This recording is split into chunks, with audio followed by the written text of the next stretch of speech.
नमस्कार दोस्तों, आप सभी का YouTube चैनल हिंदी प्रश्नोत्तरी पर स्वागत है।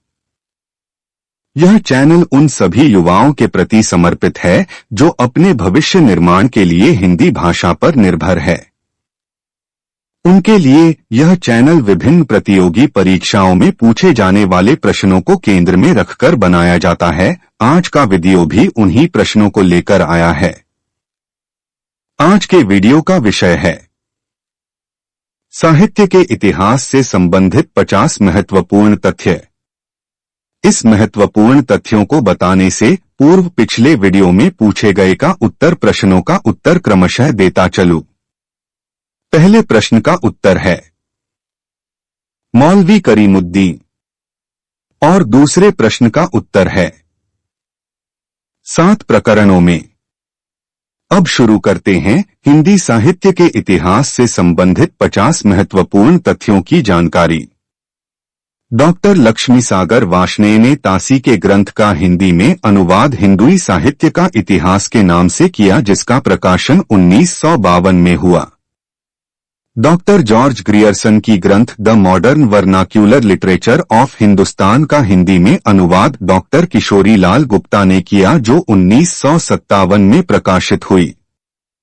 गारसा दतासी के बाद मौलवी करीमुद्दीन ने तज़किरा-ए-शुअराई हिंदी नामक इतिहास ग्रंथ लिखा, जो 1848 में प्रकाशित हुई। यह पुस्तक बहुत कुछ हद तक गारसा दतासी के ग्रंथ का ही अनुवाद था। आचार्य रामचंद्र शुक्ल ने पूरे भक्ति काल को 4 भागों या शाखाओं में बांटकर उसे शुद्ध दार्शनिक एवं धार्मिक आधार पर प्रतिष्ठित किया। आचार्य रामचंद्र शुक्ल के इतिहास के प्रमुख विशेषता यह है कि उन्होंने कवियों और साहित्यकारों के जीवन चरित्र संबंधी इतिवृत्त के स्थान पर उनकी रचनाओं का साहित्यिक मूल्यांकन किया। हिंदी साहित्य इतिहास लिखने की सबसे बड़ी समस्या पूरे इतिहास का काल विभाजन और नामकरण का है। आचार्य रामचंद्र शुक्ल का हिंदी साहित्य के इतिहास लेखन में सबसे बड़ा कदम अपभ्रंश साहित्य को हिंदी से अलग करना है। डॉक्टर राम कुमार वर्मा ने चारणकाल के अंतर्गत दिंगल साहित्य का विवेचना किया। आचार्य हजारी प्रसाद द्विवेदी ने साहित्य प्रवृत्तियों एवं परंपराओं के निर्माण में परंपरा को प्रतिष्ठित किया। आचार्य रामचंद्र शुक्ल का प्रमुख दोष साहित्य परंपराओं और प्रवृत्तियों के निर्माण में पूर्व परंपरा की उपेक्षा करना। आचार्य रामचंद्र शुक्ल ने केशवदास को अलंकारवादी और परवर्ती रीतिकाव्य को रसवादी घोषित किया। आचार्य रामचंद्र शुक्ल ने साहित्य को जनता की चित्रवृत्ति का संचित प्रतिबिंब माना है। The modern vernacular literature of Hindustan 1888 में एशियाटिक सोसाइटी ऑफ बंगाल की पत्रिका के विशेषांक के रूप में प्रकाशित हुआ था। आचार्य रामचंद्र शुक्ल कृत हिंदी साहित्य का इतिहास नागरी प्रचारणी सभा द्वारा प्रकाशित हिंदी शब्द सागर की भूमिका के रूप में 1929 में प्रकाशित हुआ। साहित्य के इतिहास दर्शन को एक सुव्यवस्थित सिद्धांत के रूप में प्रतिष्ठित करने का श्रेय फ्रेंच विद्वान तेन का है। जॉर्ज ग्रियर्सन चारण काल से हिंदी साहित्य का आरंभ मानते हैं, जिसकी समय सीमा 700 से 1400 ईस्वी तक है। निर्गुण प्रेम मार्गी या निर्गुण ज्ञानाश्रयी शाखा के स्थान पर प्रेम काव्य या संत काव्य नाम का प्रयोग सर्वप्रथम डॉक्टर राम कुमार वर्मा ने किया। जॉर्ज ग्रियर्सन ने भक्ति काल को हिंदी साहित्य का स्वर्ण युग माना है। मिश्रबंधु ने अपनी पुस्तक मिश्रबंधु विनोद में 4591 कवियों का विवरण प्रस्तुत किया है। गार्स दतासी के इतिहास ग्रंथ की सबसे बड़ी विशेषता यह है कि उन्होंने हिंदी और उर्दू के अनेक कवियों का वर्णक्रमानुसार विवरण किया तथा हिंदी साहित्य का इतिहास लेखन का प्रथम प्रयास किया। जॉर्ज ग्रियर्सन ने पूरे हिंदी साहित्य के इतिहास को पूरे 12 भागों में विभाजित किया। आचार्य रामचंद्र शुक्ल ने हिंदी साहित्य के इतिहास के अंतर्गत शिवसिंह सेंगर एवं जॉर्ज ग्रियर्सन के इतिहास ग्रंथों के लिए वृत्त संग्रह शब्द का प्रयोग किया है।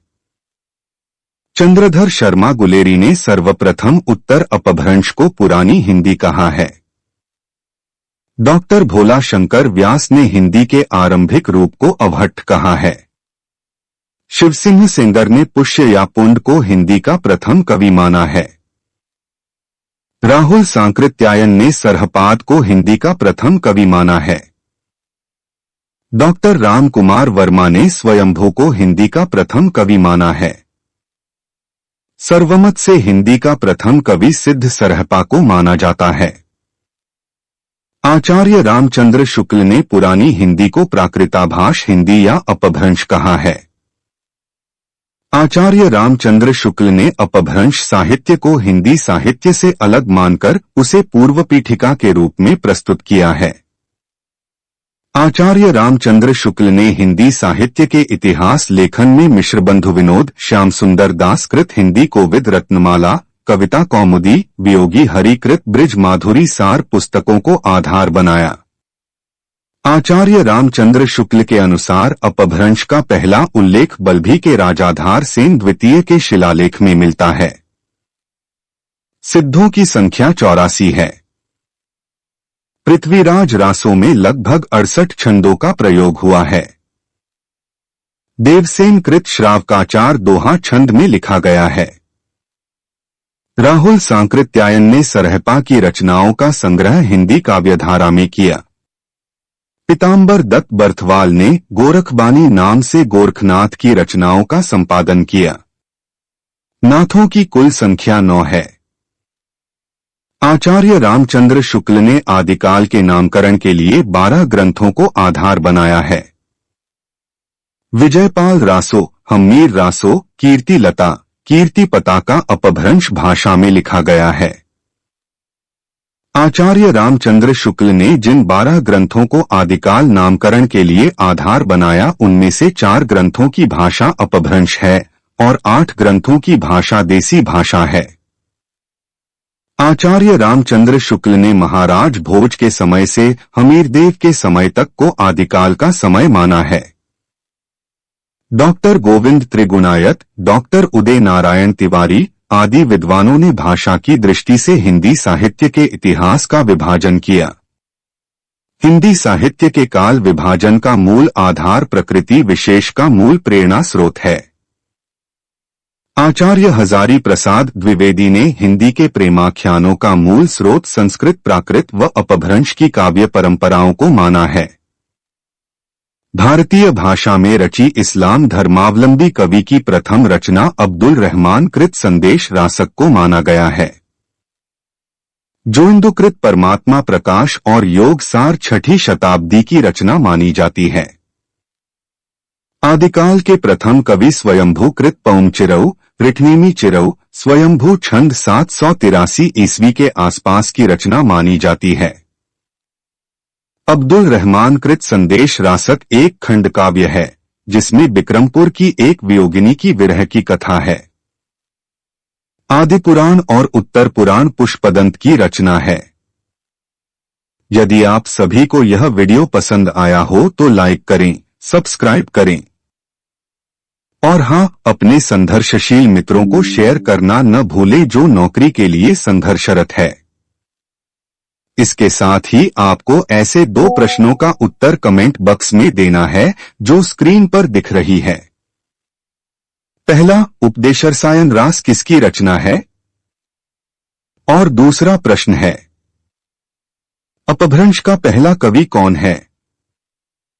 तो जल्दी से जल्दी इन प्रश्नों का उत्तर कमेंट बॉक्स में देना का प्रयास करें। मिलते हैं अगले वीडियो में नए तथ्यों और प्रश्नों के साथ। तब तक के लिए स्वस्थ रहें, मस्त रहें। धन्यवाद।